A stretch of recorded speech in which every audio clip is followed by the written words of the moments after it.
아수르 제국은 몽둥이에 불과하다는 제목으로 함께 말씀을 나누고자 합니다. 이제 며칠이 지나면 광복절 74주년이 됩니다.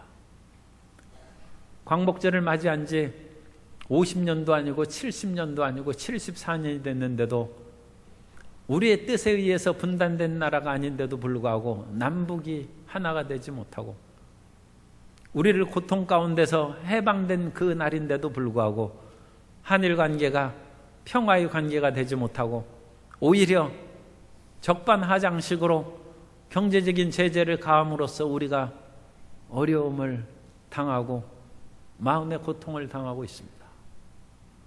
그런데 하나님께서는 사랑하시는 나라들을, 주변 나라들을 몽둥이로 사용하셔서 그들을 정오하는 일을 행하십니다. 그러므로 군사적인 몽둥이나 경제적인 몽둥이가 중요한 것이 아니라 그 몽둥이를 앞두고 낙심하고 좌절하는 그 백성들에게 하나님께서 무엇을 교훈하시는가? 우리 한국 사람이 무엇을 하나님 앞에 반성하고 돌이켜서 올바로 사야 되는지 그것을 깨닫는 것이 더욱 중요합니다. 오늘 풍전등화의 유다가 강대국 아수르 앞에서 어떤 마음 자세로 변화되기를 선지자 이사야가 교훈하고 있는지 그 말씀을 통하여 오늘날의 한국민으로서 오늘날의 한국이 어떤 일을 행해야 되는지 함께 은혜를 나누고 깨닫고자 합니다. 첫째로 하나님의 징계 도구인 아수르 제국을 하나님께서 사용하십니다. 당시 이스라엘과 유다가 분열왕국으로 있을 때 주전 천년기 전반에 가장 강력한 나라로 아수르 제국이 등장했습니다. 그런데 아수르 제국은 남북 왕국이 여전히 세워져 있을 때부터 강력한 힘을 발휘하기 시작했는데 티글랏필레셋 3세라는 아수르 왕은 북왕국의 조공을 받아갔고 그 다음 왕인 살마네셀 5세는 북왕국을 멸망시키고 사마리아를 정복해버렸습니다. 그리고 그 다음 왕인 사르곤 왕은 북왕국에 사는 사람들을 이끌고 사마리아 사람들을 저 먼 나라로 이주시키고 그 빈자리에 다른 나라에 있는 사람들을 끌어다가 채움으로써 이스라엘 백성들과 이방 백성들이 혼혈된 사마리아 민족이 그때부터 형성된 것입니다. 그리고 이사야가 오늘 예언하는 그 말씀에서는 사네립 왕이 이제 세워졌는데 그 사네립 왕은 히스기야 왕을 위협하고 그 주변의 모든 성읍들을 정복하기 시작해서 예루살렘은 이제 참외밭의 원두막같이 하나 홀로 남았다고 말씀합니다. 이사야 1장 7절 이하에 보면 너희의 땅은 황폐해졌고 너희의 성읍들은 불에 탔고 너희의 토지는 너희 목전에서 이방인에게 삼켜졌으며 이방인에게 파괴됨같이 황폐하였고 딸 시온은 포도원의 망대같이 참외밭의 원두막같이 에워싸인 성읍같이 겨우 남았도다. 유다가 왜 아수르를 무찌르지 못했느냐면 그 당시 아수르는 가장 강력한 군대를 가진 나라였어요. 뿐만 아니라 잔인하고 용맹스럽기로 세계 그와 같은 역사에 있는 그런 군대였습니다. 그 아수르 군대들은 어떤 나라를 정복할 때 그 나라에서 가장 강력한 성읍을 에워쌉니다. 연약하고 시시한 성읍을 에워싸서 포위 공격하는 것이 아니라 제일 강한 그 나라 성읍을 에워싸 그리고 항복하라고 종용합니다. 그런데 그 강력한 도시가 항복하겠습니까? 그러면 아수르 군대는 그것보다 더 강합니다. 그것이 문제죠. 그래서 항복하지 않은 그 성읍을 정복해서 개미 새끼 한 마리 살려두지 않는 것입니다.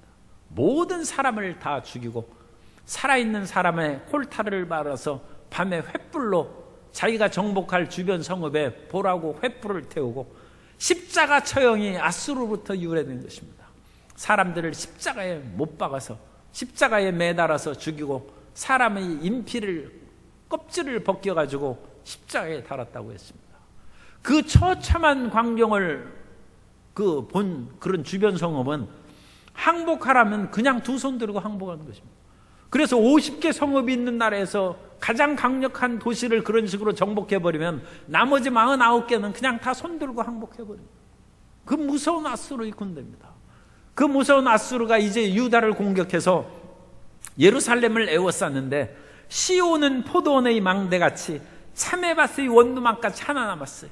역사의 기록에 의하면 주변 46개의 성읍이 이미 함락되고 무너졌습니다. 그리고 예루살렘만 남았어요.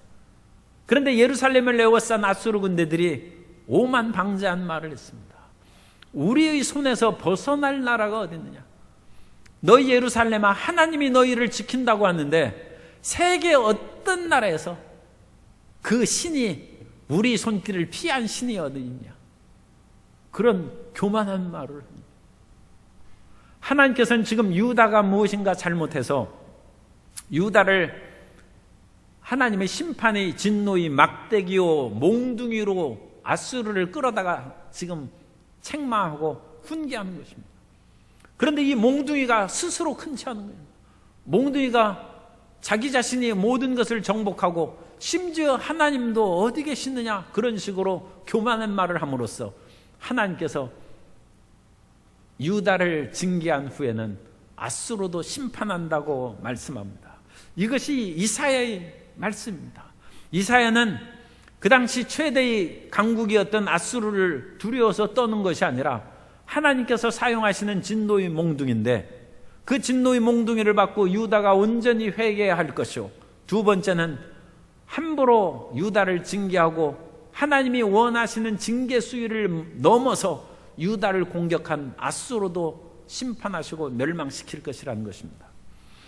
이사야 37장 10절 이하에 보면 너희는 유다의 히스기야 왕에게 이같이 말하여 이르기를 너는 내가 신뢰하는 하나님이 예루살렘이 아수르 왕의 손에 넘어가지 아니하리라 하는 말에 속지 말라.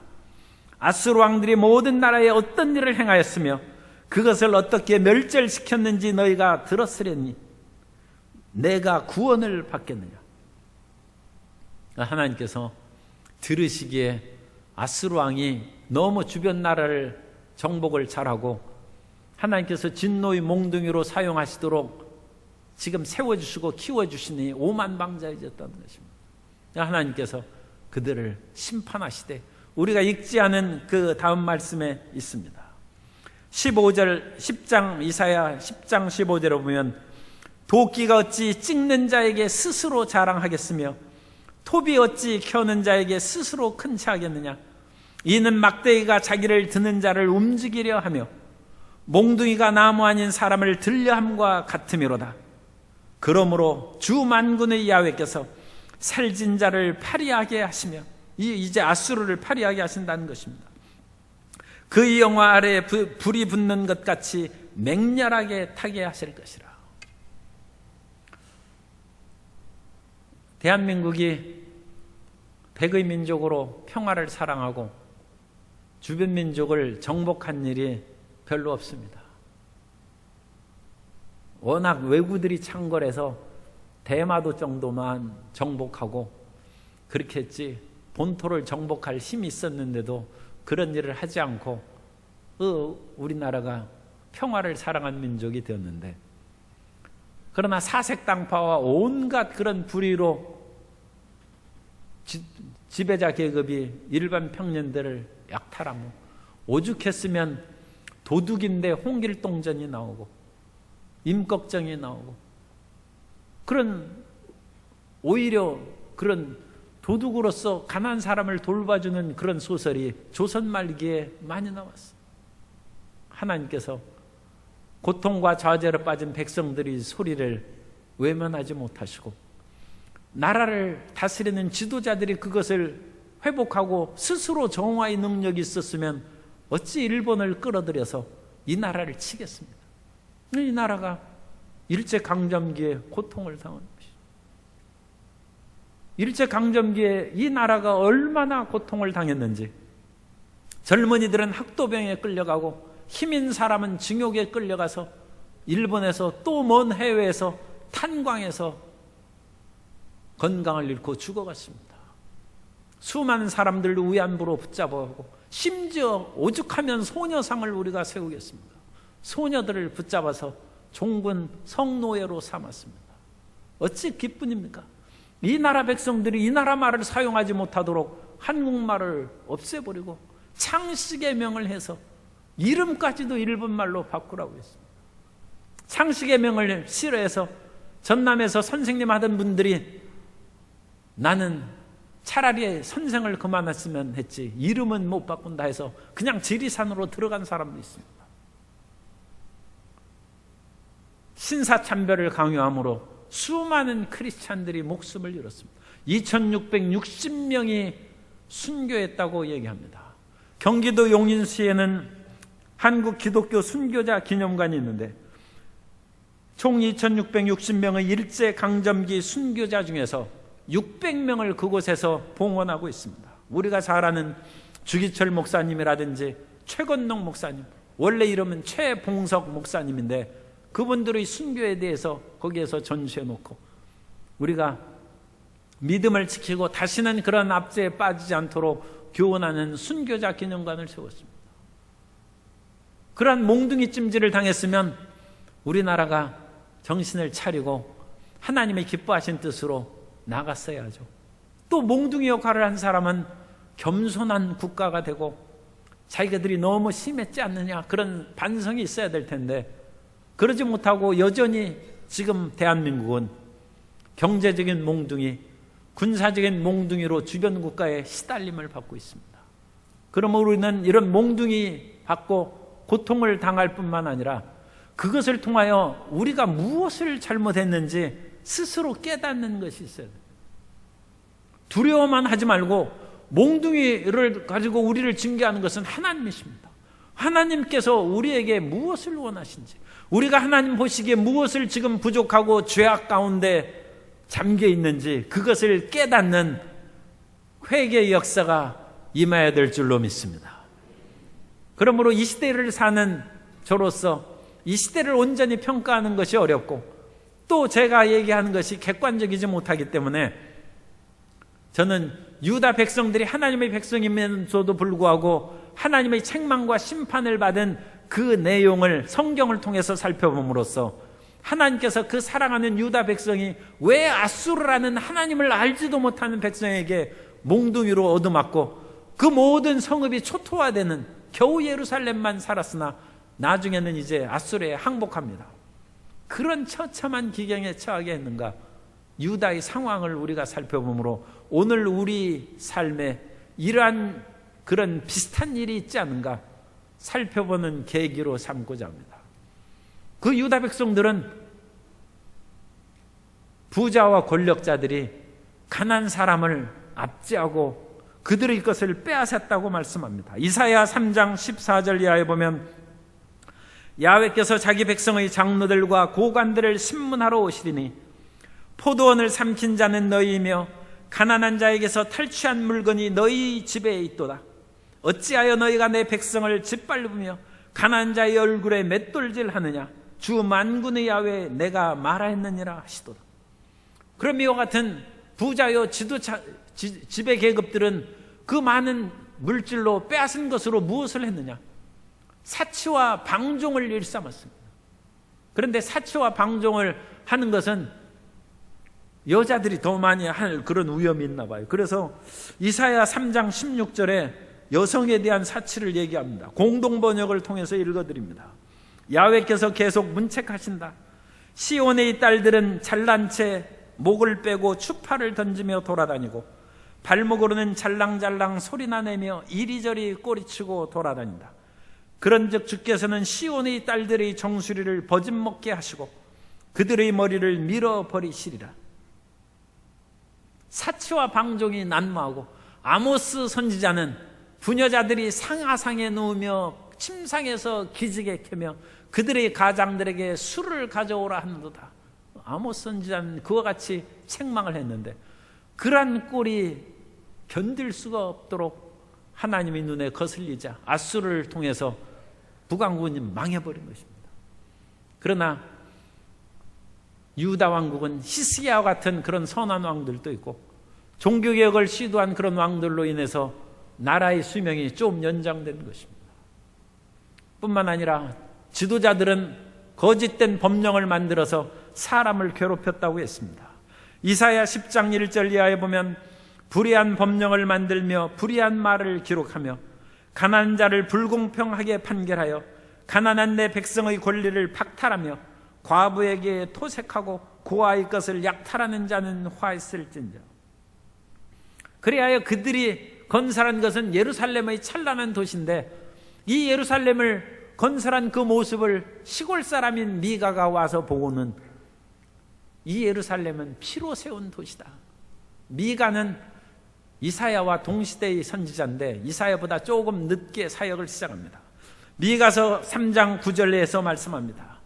야곱 족속의 우두머리들과 이스라엘 족속의 통치자들 곧 정의를 미워하고 정직한 것을 굽게 하는 자들아 원하노니 이 말을 들을지어다. 시온을 피로 예루살렘을 죄악으로 건축하는도다. 사회적으로 지도자 계급들이 타락해서 잘못된 법령을 만들고 부자들은 가난한 사람의 재산을 뺏기에 혈안이 되었습니다. 그러면 종교 지도자들은 어떠냐? 종교 지도자들도 마찬가지라는 것입니다. 왕은 그 당시 이제 히스기야 왕의 아버지가 아하스 왕이었는데 히스기야 왕의 종교개혁을 한 것은 아버지가 우상 숭배한 것을 없애버린 거예요.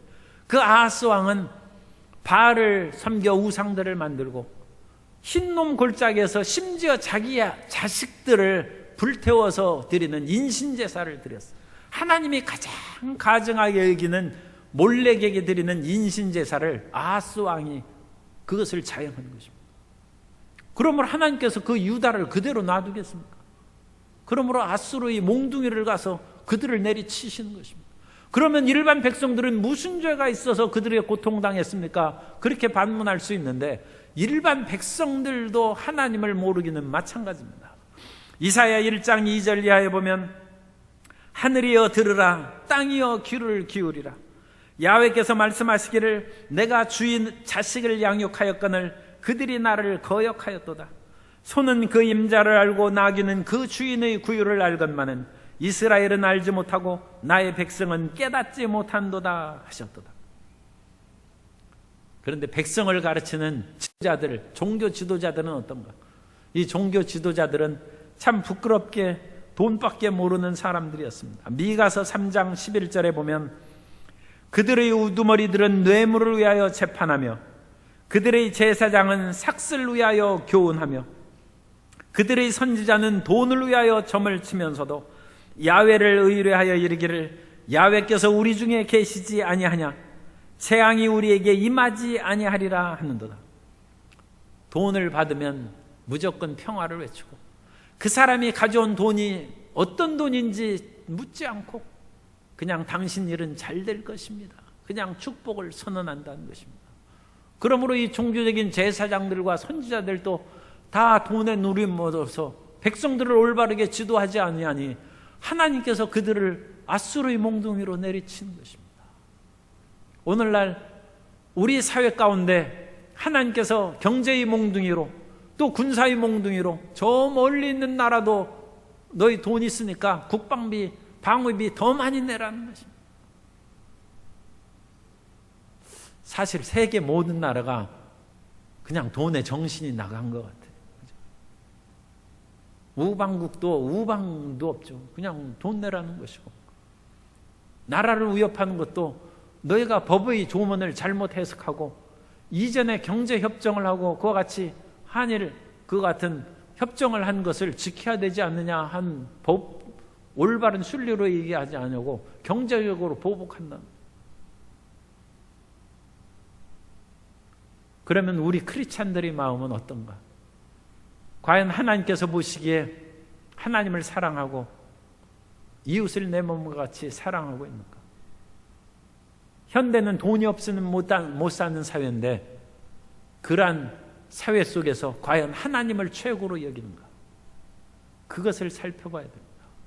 그래서 이사야는 이와 같은 군사적인 아수르의 압제와 사회적인 모든 부도덕 그 모든 것을 앞서서 너희가 과연 믿음으로 살아가고 있느냐? 이사야는 세 번째로, 믿음의 선지자 이사야는 그 믿음의 길로 가라고 우리를 권면하고 있습니다. 오늘날 우리가 이사야의 유다 백성들에게 행한 메시지를 우리 것으로 받아들여서 과연 우리가 경제를 최고로 여기면서 하나님을 등한히 하는 것이 없는지 우리 자신을 살펴봐야 된다는 것입니다. 그것이 경제적인 몽둥이가 우리에게 위협하는 그 목적입니다. 그 경제가 풍요한 것, 부족한 것, 그것이 문제가 아니라 우리가 경제를 최고로 생각하는지 하나님을 최고로 생각하는지, 돈과 재물을 겸하여 섬길 수 없다고 성경은 말씀하는데 그걸 살펴봅니다. 하버드 대학의 전 교수인 하비 콕스는 오늘날의 최고의 신은 많은 사람들에게 있어서 시장의 신이라고 얘기합니다. 경제의 신이 많은 사람들에게서 최고라는 것입니다. 사람들이 돈 없으면 못 살지 않습니까? 이제는 그것을 최고로 생각하는 것입니다. 아하스 왕 시절에 북쪽에 이스라엘과 아람이 동맹을 맺고 쳐들어왔습니다. 그때 아하스 왕은 이 군사적인 위기에서 어떻게 우리가 벗어날 수 있을까 괴로워하는 때 이사야가 나타났어요. 이사야가 하나님을 의지하라고 했습니다. 그리고 저 북쪽에 있는 이스라엘과 아람은 연기난 두 부직갱이에 불과하다. 두려워할 것 없다 했습니다. 하나님이 도우신다. 그런데 아하스 왕은 믿음이 없어요. 아니, 군사적으로 지금 거기에서 쳐들어오는데 하나님이 어찌 도우신다는 말인가 해서 국고를 탕진해서 그것을 돈으로 모아가서 저 북쪽에 있는 아수르 국가에게 우리를 도와달라고 해서 돈으로 갖다 바쳤습니다. 그러자 더 강대국인 아수르가 아람과 이스라엘을 쳤어요. 그래서 유다가 살아남았습니다. 아하스 왕은 믿음이 없는 사람입니다. 하나님을 믿는 것보다 군사적인 힘을 의지했습니다.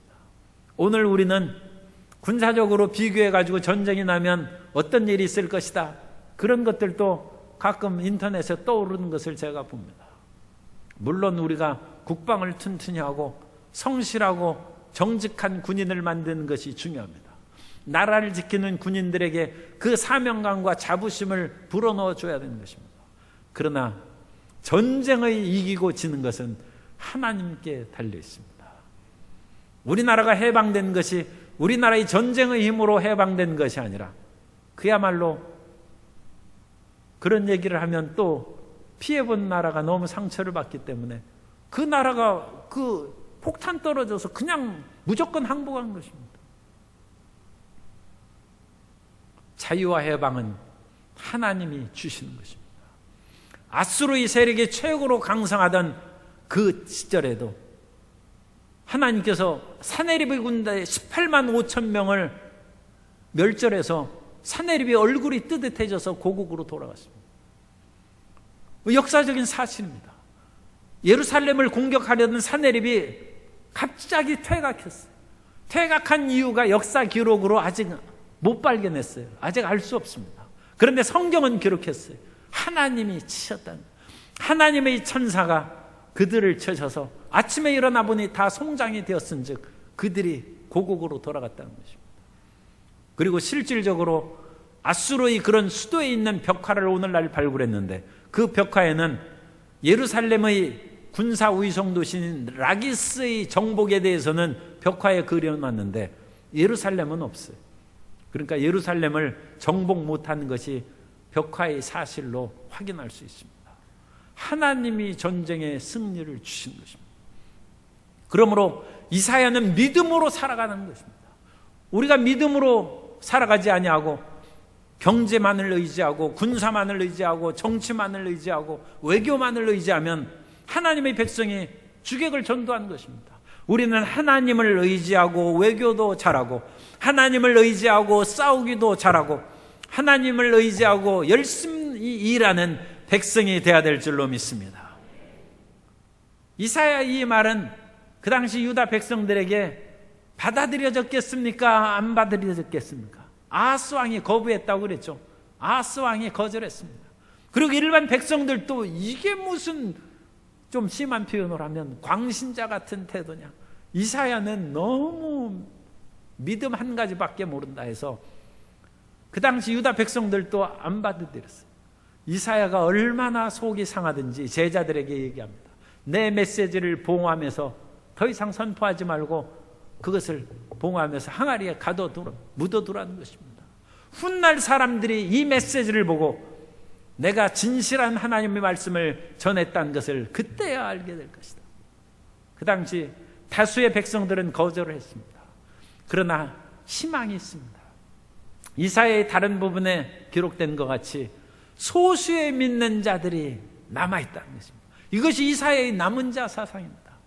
하나님의 백성들은 끊임없이 세상의 핍박과 유혹을 받을지라도 믿음으로 살아가는 사람들이 항상 남아있다는 것입니다. 그래서 다수의 거절이 있음에도 불구하고 소수의 믿은 자들을 통해서 하나님은 위대한 새로운 믿음의 역사를 진행한다는 것입니다. 성경의 역사를 보면 수많은 사람들이 타락하고 방종했습니다. 창세기 6장에 보면 하나님의 아들들이 사람의 딸들의 아름다운 것을 비추하여 성적인 타락에 처했을 때 하나님께서 홍수로 심판하시기로 작정하셨습니다. 그때 노아와 그의 가족들은 살려주심으로 의인 노아 소수가 믿는 사람이 있다는 것입니다. 수많은 백성들이 사사시대에 우상을 섬기고 불순종함으로 말미암아 주변의 나라들이 여러 번 이스라엘 백성들을 괴롭혔습니다. 그때 미디안 족속들이 또 쳐들어와서 백성들을 괴롭힐 때 기드온과 300용사들이 불과 300용사들이 해변의 모래와 같은 미디안의 연합군을 다 물리쳤다고 했습니다. 믿음의 소수들. 아합 왕 시절에는 나라의 부흥을 꾀하려는 그런 시도로 아합이 페니키아의 바알 숭배를 끌어다가 바알을 장려하고 국가에서 바알의 선지자들에게 월급을 주는 그런 해괴한 일이 생겼습니다. 그때 엘리야 선지자가 일어나서 하나님께서 하나님이신지 바알이 하나님인지 오늘 내기를 하자 하면서 하나님께서 역사하시지 않으면 3년 6개월 동안 비가 내리지 않을 것이다.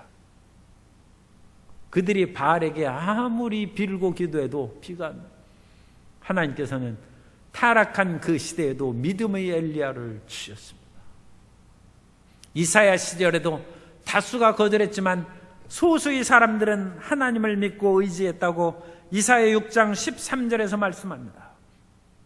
그 중에 10분의 1이 아직 남아있을지라도 이것도 황폐하게 될 것이나 밤나무와 상수리나무가 배임을 당하여도 그 그루터기는 남아있는 것 같이 거룩한 씨가 이 땅의 그루터기니라 하시니라.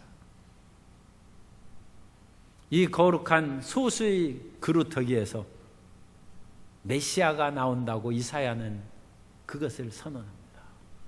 이사야는 현실의 앗수르의 몽둥이가 달려드는 그 속에서 찬란한 내일에 대한 비전을 갖고 있습니다. 이사야는 결코 낙심하거나 주저앉는 사람이 아니라 혼돈과 무질서 가운데 창조의 빛을 보고 고통과 좌절 가운데 승리와 평화를 예언한 사람입니다. 이사야 11장 1절 이하에 보면 이새의 줄기에서 그루터기죠. 그 그루터기 묻어진 곳에서 한 싹이 나며 그 뿌리에서 한 가지가 나서 결실할 것이요 그의 의에 야훼의 영 곧 지혜와 총명의 영이요 모략과 재능의 영이요 지식과 야훼를 경외하는 영이 강림하시리니.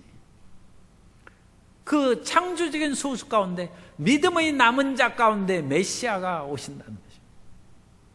믿음의 마리아를 통하여 예수님께서 오시고 마리아가 임신한 것을 알고 요셉이 정혼을 했다가 끊으려고 했으나 하나님의 천사가 와서 이건 성령으로 말미암아 오신 분이라는 것을 깨닫자 요셉이 믿었습니다.